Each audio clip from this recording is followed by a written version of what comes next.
KPM.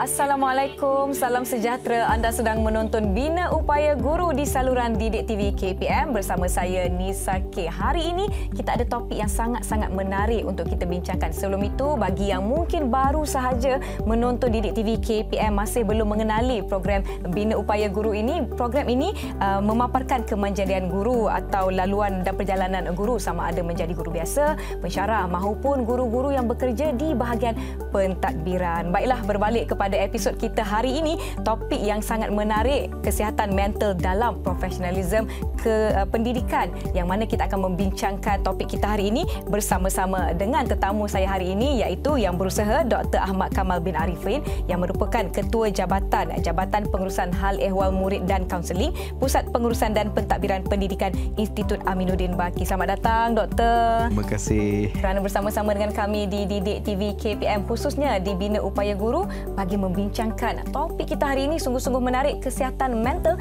di dalam profesionalisme keguruan, yang mana telah dilaksanakan sebagai antara usaha dalam membina serta memelihara kesihatan mental dalam warga pendidikan itu sendiri. Jadi, langkah Kementerian Pendidikan Malaysia KPM telah mengadakan program ini sejak 2009 lagi. Maknanya ini bukan perkara yang baru sebulan, 2 bulan, setahun, 2 tahun yang lalu diadakan, ya Doktor. Bertujuan untuk memperkasakan amalan gaya sihat dan juga membudayakan sikap kepedulian kendiri untuk mengalami saringan minda sihat di peringkat-peringkat sekolah seperti di PPD, JPN, IAB sendiri, IPG dan bahagian-bahagian di Kementerian Pendidikan Malaysia, bagi mencegah masalah penyakit mental yang saya kira bukan perkara baharu, yang diperkatakan ramai orang di seluruh negara. Jadi kita juga nak lihat kepada ciri-ciri kebimbangan, kemurangan dan juga tekanan kronik. Soalan saya, Doktor, penyakit yang fizikal, penyakit yang kita tahu, batuk-batuk, demam, kita boleh nampak, kita boleh rasa, kita nampak orang sakit, kita boleh bantu. Tetapi kalau bercakap mengenai penyakit mental, penyakit yang kita tak nampak di luarannya, mungkin saya sedang tersenyum gembira, ya Doktor, tapi mungkin orang tak tahu kat dalam hati ni saya rasa kosong, saya rasa murung. Bagaimana kita sebenarnya mendefinisikan kesihatan mental tu, Doktor? Silakan, Doktor. Baik, bismillahirrahmanirrahim. Assalamualaikum warahmatullahi taala wabarakatuh. Terima kasih, Nisa. Satu soalan yang sangat penting, mustahak untuk diterjemah dan dikupas serta difahami oleh rakyat, khususnya warga pendidikan dan juga kepada kalangan murid-murid sekolah kita. Betul. Dan kerajaan kita melalui Kementerian Pendidikan Malaysia telah membina, mewujudkan satu program dipanggil Program Minda Sihat Kebangsaan sejak tahun 2009, dan kesinambungannya adalah dalam tempoh kontemporari sekarang. Bahawa kesihatan mental itu adalah merujuk kepada seseorang, sama ada orang kanak-kanak, dewasa ataupun orang yang dah lama matang hidupnya itu. Dan mereka itu tahu akan potensi diri mereka. Jadi 4 perkara. Satu, pertama, dia tahu akan potensi dirinya. Yang kedua, dia menguasai persekitarannya. Dalam berti kata yang lain, dia boleh mengurus tekanan ke dirinya. Dan yang ketiga, dia boleh bekerja dengan keadaan yang gembira, selesa. Dan yang keempat, dia walau di mana dia berada, sama ada di dalam rumah atau di luar rumah, dalam konteks pendidikan di sekolah, dia dapat memberi manfaat kepada masyarakat sekitarnya. Maka itu yang dikatakan kesihatan mental. Jadi realitinya, kenapa perkara ini dibahas, dikupas untuk sebagai satu faktor stimulus kesedaran mentaliti dalam kalangan warga pendidikan kita khususnya, adalah untuk menyatakan bahawa Kementerian Pendidikan Malaysia sangat cakna dan mengambil peduli tentang kepentingan ekosistem kendiri dan masyarakat di sekolah akan kepentingan kesihatan mental. Dengan adanya dasar dan panduan daripada Kementerian Pendidikan itu akan menyebabkan ia sebagai pemangkin dan akan membitarakan kefahaman dan kesedaran tentang program minda sihat di sekolah-sekolah Malaysia. Baiklah, saya yakin rakyat Malaysia itu sendiri, terutamanya pada tahun-tahun kebelakangan ini, telah banyak kesedaran. Ini bermakna soal mengenai penyakit mental ini telah dibahaskan di sosial media. Kalau dulu sebut je penyakit mental, orang akan ada stigma. Weh, sakit mental, gila ke dia ni? Tapi sebenarnya ianya lebih daripada itu, lebih dalam lagi daripada perkataan ataupun secara dasar, secara permukaan yang orang katakan. Jadi kalau berlaku dalam kalangan murid-murid sekolah, mungkin dalam kalangan guru-guru di seluruh sekolah, apa usaha-usaha yang telah dilaksanakan oleh Kementerian Pendidikan Malaysia itu sendiri, KPM, bagi memastikan kesihatan mental sentiasa sejahtera dalam kalangan warga sekolah? Sebab kita pun tahu budak-budak yang sungguh muda, usia yang sungguh hijau pun menghadapi masalah kesihatan mental. Baik, kerajaan melalui Kementerian Pendidikan telah pun mengasuh dan meng-highlightkan akan kepentingan pendidikan kesihatan mental dengan panduan dan bimbingan perkongsian kepakaran daripada pakar-pakar sekretaris dan pengurusan kekeluargaan sihat daripada Kementerian Kesihatan sejak 2009 lagi. Dan kesinambungan untuk pemerkasaan kesedaran kesihatan mental ni sentiasa dikembang tumbuhkan oleh kalangan pemimpin pendidikan negara kita. Dan pada 22 Jun, lanjutan daripada dasar persekitaran endemik 1 April yang telah dinyata dan diwawarkan oleh Kerajaan Malaysia melalui Yang Berhormat Khairy Jamaluddin, Menteri Kesihatan negara kita. Kementerian Pendidikan telah pun menghasilkan satu blueprint panduan untuk diurus tadbir oleh pengurusan sekolah di bawah kerussetiaan guru bimbingan dan kaunseling untuk membuat saringan minda sihat kebangsaan sekolah rendah dan menengah. Kita ada saringan minda sihat WULI yang mana itu pakar-pakar kaunseling kita akan mengurus dan menginterpretasikannya, dan pelaporannya terus ke peringkat kebangsaan di bawah pengurusan Kementerian Pendidikan di Putrajaya. Apa rasionalnya? Ia adalah sebagai satu langkah atau pendekatan pencegahan. Dan suka saya kongsi kepada masyarakat kita di luar sana bahawa kita Kementerian Pendidikan ada 4 pendekatan sebelum kita mengalami krisis. Yakni kita, pangkalan data kita kalau menunjukkan bahawa ramai dalam kalangan murid-murid khususnya atau guru-guru amnya yang mengalami sakit mental, maka kita ada kaedah. Pertama, kaedah dipanggil kaedah perkembangan. Apa perkembangan? Kita mengasuh, mendidik dan sentiasa diingatkan melalui paparan laman web Kebangsaan Kementerian Pendidikan, melalui laman-laman web Institut Amiruddin Baki, supaya kepedulian masyarakat warga pendidik untuk mengurus tadbir diri mereka dan murid-murid mereka supaya sentiasa berkolaborasi dengan unit bimbingan kaunseling sekolah masing-masing untuk membuat muhasabah diri secara profesional yang dipanggil saringan minda sihat kebangsaan. Yang di situ ada ujian psikologi WULI yang mana ada 9 soalan yang perlu dijawab secara jujur. Doktor, bagaimana kejujuran itu berlaku? Apabila guru kaunseling dengan kemahiran komunikasi yang dia ada, dia akan convince murid-murid sekolah supaya mereka dapat menjawab dengan penuh keikhlasan, dan itu adalah sesuatu yang sangat kita pentingkan. Antara guru dan juga murid perlu mencapai, orang kata apa, kepercayaan tu untuk sama-sama membuka diri mereka untuk berkongsi tentang masalah yang sebenar-benarnya dihadapi, sama ada murid dengan guru maupun murid dengan ibu bapa di rumah. Baiklah, kita akan sambung perbincangan kita selepas ini berkaitan dengan tajuk hari ini. Jadi yang di rumah jangan ke mana-mana, kita rehat seketika, kembali ke Bina Upaya Guru selepas ini di Didik TV KPM.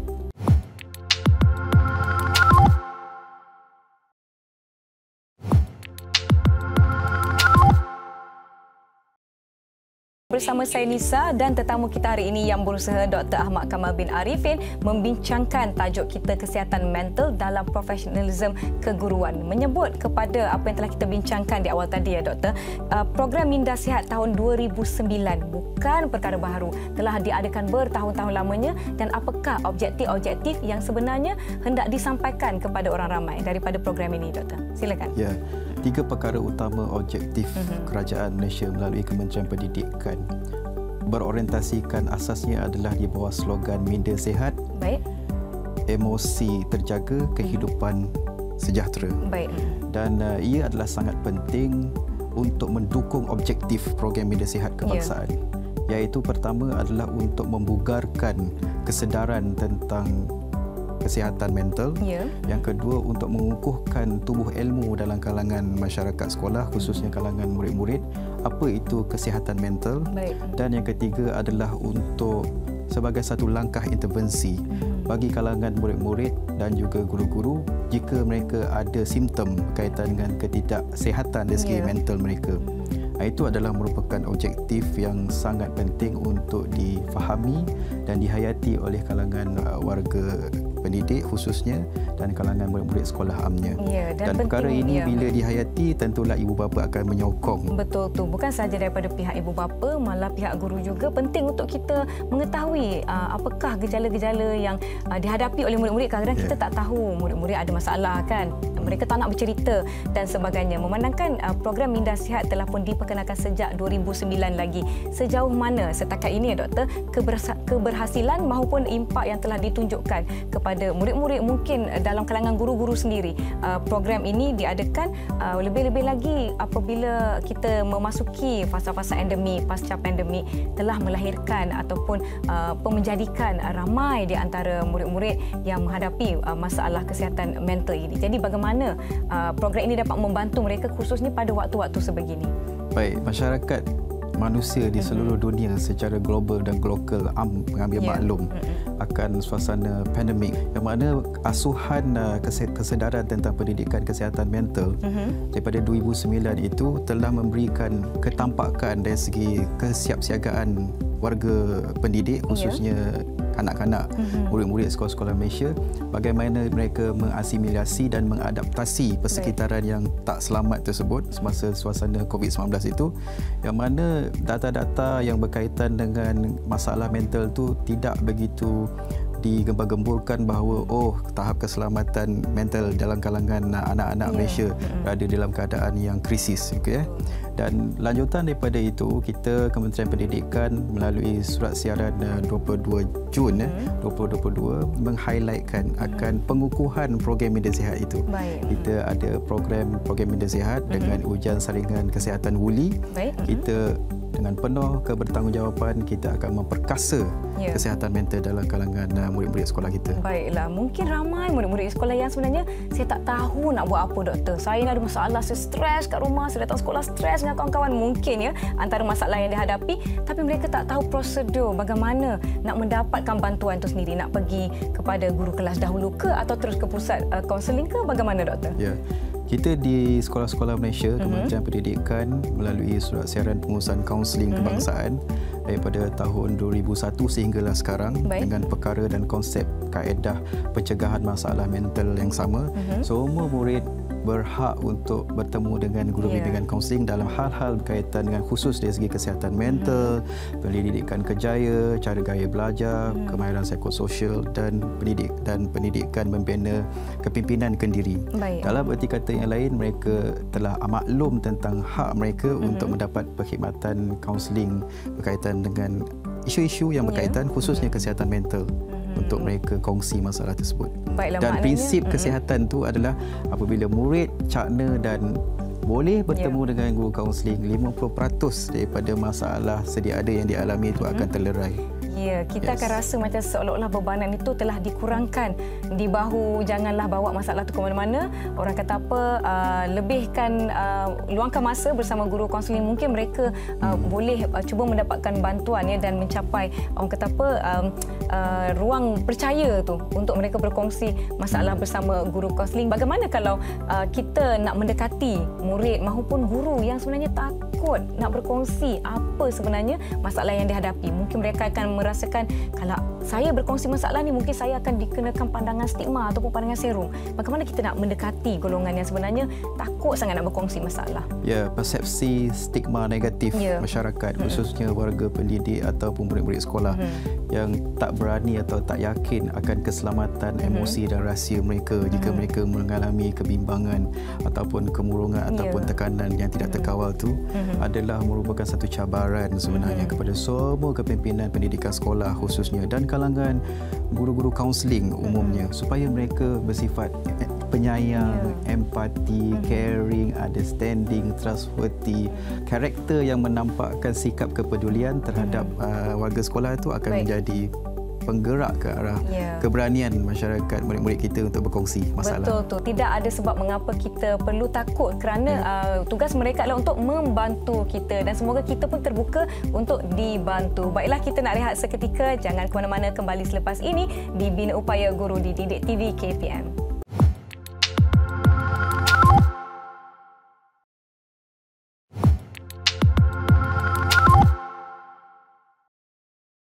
bersama saya Nisa Khair dan Dr. Ahmad Kamal bin Arifin. Topik kita hari ini kesihatan mental dalam profesionalisme pendidikan.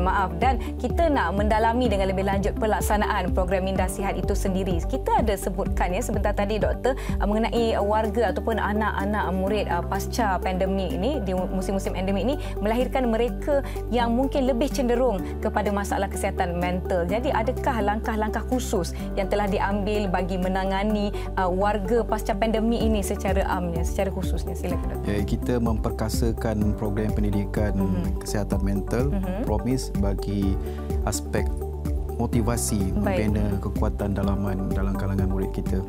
Motif dan aksi kanak-kanak, murid-murid sekolah perlu dibugarkan dan hala tuju perlu dikukuhkan. Kesedaran mental adalah merujuk kepada kita membina kesedaran murid-murid untuk mereka sedar dan tahu akan potensi diri mereka masing-masing.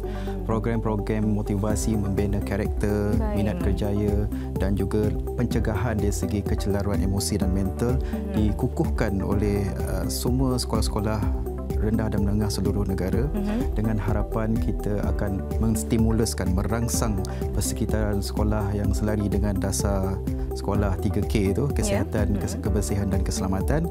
Dan dia adalah kesinambungan daripada selari dengan apa yang diharapkan oleh Menteri Pendidikan negara kita, Datuk Dr. Razif Jidin, iaitu melalui konsep Sekolahku Sejahtera yang telah diwartakan oleh beliau pada 21 Februari 2022 yang lalu. Dan ini adalah merupakan satu aspirasi yang sangat penting untuk dihayati oleh kalangan warga sekolah kita. 3 daripada 14 nilai tersebut untuk melihat kesihatan, keseronokan dan keselamatan dalam kalangan murid-murid itu sentiasa dipelihara dan dibina daripada masa ke semasa, dan terasnya adalah untuk membugar dan mengukuhkan program Minda Sihat di sekolah-sekolah Malaysia. Baik, Doktor, saya sebenarnya teringat memandangkan saya ada di awal rancangan saya ada sebutkan kesedaran mengenai kesihatan ataupun isu masalah mental ini tidak asing lagi dalam kalangan rakyat Malaysia secara amnya, dan saya lihat ramai yang melakukan soal selidik DASS, Depression, Anxiety dan Stress Skill ni secara atas talian. Adakah itu platform yang boleh dipercayai atau lebih baik mereka pergi kepada sumber-sumber atau saluran yang lebih tepat untuk mereka tahu tahap manakah isu kesihatan mental mereka hadapi? Betul. Dalam dunia VUCA abad 21, IR 4.0 kita memang membicarakan teknologi digital untuk mendapatkan data standard pengoperasian sekolah, khususnya dalam melihat dan meninjau dan menganalisis tentang analisis kesihatan mental dalam kalangan murid-murid kita. Murid di sekolah-sekolah Malaysia boleh menganalisis, boleh ditadbir oleh guru kaunseling melalui sistem analisis kesihatan depresi, anxiety, stress skill tu, dan akan diinterpretasi secara terpimpin oleh guru kaunseling di sekolah-sekolah seluruh negara, dan pangkalan data umum tu boleh dibaca oleh pegawai meja kita di Kementerian Pendidikan Malaysia di bahagian pengurusan sekolah harian. Maknanya sekiranya menggunakan saluran yang betul, mungkin melalui sekolah atau guru-guru, mereka tahu apa langkah seterusnya untuk diambil. Mungkin lepas buat atas talian tu, dah tahu dah tahap saya banyak ni, betul, tak tahu. Langkah seterusnya terus orang kata apa, tidak ada orang kata apa intervensi seterusnya. Jadi bercakap mengenai intervensi, apa alat yang telah digunakan untuk melaksanakan intervensi Minda Sihat di sekolah-sekolah? Satu tadi itu yang saringan Minda Sihat, inventory DAS tadi itu. Yang kedua soal selidik WULI yang untuk melihat tentang sejauh mana 9 perkara tentang kualiti kendiri berkaitan dengan kesihatan mental tu, adakah dia berada dalam keadaan okey ataupun tidak okey. Dan sebenarnya apabila murid-murid sekolah sudah didedahkan tentang saringan psikologi tersebut, mereka boleh memuhasabah diri mereka. Kalau mereka nak dapat bimbingan interpretasi, boleh bincang dengan guru kaunseling. Tapi kalau mereka rasa cakna dan mereka celik akal berkaitan dengan instrumen tersebut, mereka boleh muhasabah diri mereka daripada masa ke semasa. Boleh mereka baca, adakah saya rasa tak seronok hari ini? Saya seronok sangat. So dia dah dapat stimulus di situ. Secara tak langsung kehidupan mereka itu jelas dari segi apa sebenarnya yang perlu mereka fikirkan untuk membina kesihatan mental mereka dari masa ke semasa. Baik, Doktor, sebahagian besar perbincangan kita, soalan-soalan saya berkisar antara guru dan juga murid. Bagaimana pula dengan peranan pihak pentadbir di sekolah? Yes, ini soalan yang sangat penting yang sentiasa diberi perhatian dan dipantau oleh Institut Aminuddin Baki. Pengoperasian kepimpinan dalam hal-hal berkaitan pelaksanaan dasar-dasar semasa, khususnya pelaksanaan program minda sihat kebangsaan di sekolah-sekolah Malaysia akan dipantau oleh pengetua sekolah kita. Kita ada sistem pemantauan yang bersepadu, one page project manager yang mana semua guru-guru pentadbir sekolah kita tahu tentang kaedah pemantauan tersebut, dan daripada data pemantauan tersebut mereka boleh membuat pengukuhan, penstrukturan semula, plan kontingensi, pengurusan risiko jika ada bukti yang menunjukkan bahawa program itu ada kelemahan sana sini. Mereka perlu mantapkan daripada masa ke semasa, khususnya untuk memantau guru kaunseling dapat menginterpretasi data tersebut secara bermakna. Baiklah Doktor, sebenarnya kita telah pun tiba di penghujung perbincangan kita. Banyak yang telah kita kupaskan dan diharapkan dapat memberi penjelasan dan pencerahan kepada semua yang menonton, malah kepada ibu bapa yang menonton, kepada murid-murid serta warga pendidik. Sedikit daripada Doktor, kata-kata akhir harapan Doktor terhadap program minda sihat yang kini saya fikir lebih caknalah dalam kalangan rakyat Malaysia itu sendiri. Baik. Asas kepada kerukunan kesejahteraan mental dalam kalangan masyarakat kita adalah pada kita punya jiwa kita. Ala inna fil jasadi mudghah iza salahat salaha jasada kullu iza fasadat fasada jasada kullu fahiya qalbun. Hati nurani kita sentiasa perlu ketenangan. Dan ketenangan, kalau kita sebagai orang yang beragama, kita kena sentiasa ingat kepada Tuhan kita walau di mana saja kita berada. Anta'budullah ka'annaka takun tarahu fa in lam takun tarahu fa innahu yaraka. Kita sentiasa dapat merasakan walau di mana saja kita berada, di depan kita ada Tuhan yang akan menolong dan akan membantu kita. Adanya kesedaran itu, kita akan tenang dan kita sentiasa yakin akan apa yang kita sedang usaha untuk kita capai. InsyaAllah. Dan saya harapkan juga semoga program minda sihat ini dapat membantu lebih ramai lagi murid-murid, malah guru-guru di sekolah. Dan saya harapkan semuanya jelas terhadap topik yang kita bincangkan pada hari ini, iaitu kesihatan mental dalam profesionalisme pendidikan. Terima kasih saya ucapkan kepada Yang Berusaha Dr. Ahmad Kamal bin Arifin, Ketua Jabatan Pengurusan Hal Ehwal Murid dan Kaunseling, Pusat Pengurusan dan Pentadbiran Pendidikan Institut Aminuddin Baki. Semoga kita bertemu lagi. Saya Nisa K. Terima kasih dan jumpa lagi.